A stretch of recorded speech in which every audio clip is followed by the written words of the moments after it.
I've been doing the Sax dice routine for about 10 years. I did it almost every day and usually did it 2 or 3 times a day. The problem with it was when you're done, the dots aren't in the altered configuration. So even though it's a great trick and I love it, it seemed like the most dynamic part of the routine was the first section, and then it kind of got a little bit less and less magical towards the end. And now you can start slow, have a pretty dynamic part, and it slows down a little bit, and then at the end you have the dots moving around, and then you hand out that die with the dots already reconfigured. And it's an examinable routine at that point.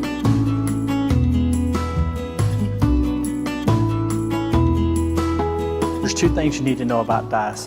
One, every die has 6 sides. There's a 1, 2, 3, 4, 5, 6. And if you have 2 dice, the tops and the bottom have to add to 14. If you have a 6 and a 5, that adds to 11. So if you have 11 on the top, you have to have 3 on the bottom. But if I rub the bottom like that, the 11 goes to the bottom and the 3 goes to the top. Give a snap, changes right back. Now if you're ever playing dice with somebody and they have 11 on the top and 11 on the bottom, you know they're cheating because you can't have 11 on the top and the bottom because you have to have 3 on one side or the other. That's just how it works. Now it's hard to follow with 2, so we'll just use 1. And when you use 1, it adds to 7. So if you have a 3 on the top, you have to have a 4 on the bottom. It doesn't matter about how the dots are arranged. Watch the center dot. If I just squeeze it like that and shake, it jumps right up.